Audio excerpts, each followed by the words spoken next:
You are good enough, otherwise I would leave. Yeah. You know, because the government was not very friendly to me. Yeah. Because before I was officially sent here, and now I want to make a very big project. Therefore, I'm here. I'm still here, and because we want to make it here, it's our company, so I have to stay here. But if the government will not be a little more friendly, I go to maybe to Latvia or somewhere, because they offered already to come there. It's a very big project, but the government is not interested in. But what kind of project is this? It takes a little too long time to explain it to you. It's an economically project, and we want to make in the next 5 years not even 1,000 working places here. So it's a very, very big project. And I think in the future nobody will make a project like this anymore in Estonia. What project it is? It is, I just told, if I will explain it takes too long time, but it's an economic and environmental project, what is called harbor sludge cleaning, if you know what that is. Excuse me, what was it? Yes, you see, harbor sludge. Harbor sludge. Harbor, you know, harbor. Harbor sludge. Right. Cleaning. Okay. In Europe, only in North Europe, yearly, we have about 160 million cubic meters of this harbor sludge, and it is a very good resource for industry. But what do the countries do? They pour it in a sea, or I don't know what they do with it. And on the other hand, a lot of companies like cement industry and ceramic industry and industry, they need it and they want it. And therefore it's really very good thing. And we have a patent on it, and we already 5 years ago installed a firma here in Estonia, Balticon.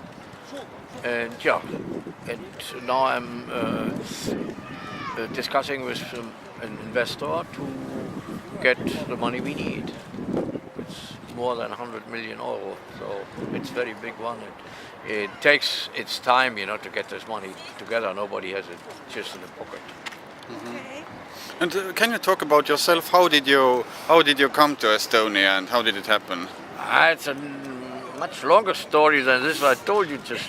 I was sent here by my government to discuss with Estonian ministries about making some projects. And at this time... German government? Yeah. No, with Estonian government. I come from German, from Thüringen Ministry of Health and Social Affairs. And at this time, Estonia was not member of EU. And we were doing a good job, and then Estonia got member of EU, and it changed everything. So we started again. And it takes long times and years to get step by step further on. And so I gave up, and I make this project. I was talking about that. So we don't need any money from anybody, only from one investor. And what happened to you 2 years ago? 2 years ago it happened. Yeah. I told it, I think more than 1,000 times already, because I had nothing to do with this problem here. But what were you doing during the bronze night? I was with friends on the Räägiplatz. Räägiplatz, Yeah. right? Okay. But we did not even know what the problem there. And short before 8, I decided with my son together, Lucas, to go home. It was a really nice day, nicer than now. And and we went.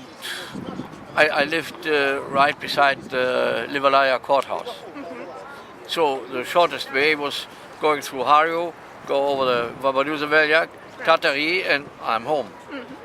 But I did not reach that far. I just reached Vabaduza-Veljak, and there only have been policemen. There was no. I have not seen any civil people. And they immediately grabbed my son and me and handcuffed us, And just like that, yeah, you didn't that's do it. anything. And I said, what's going on? Be quiet. Okay. I said, oh, what for? I have nothing done. And I want to go home. Yes. You know, and I have no problem with your problems here. But they did not care about that. They brought us. They threw us in the police car, and we were laying down, so I could not see where they bring us. Right. And next morning, when they let me go out of Terminal Day, I was looking around where I was, and so I could read the Terminal Day. Now I know where I am. So that was it.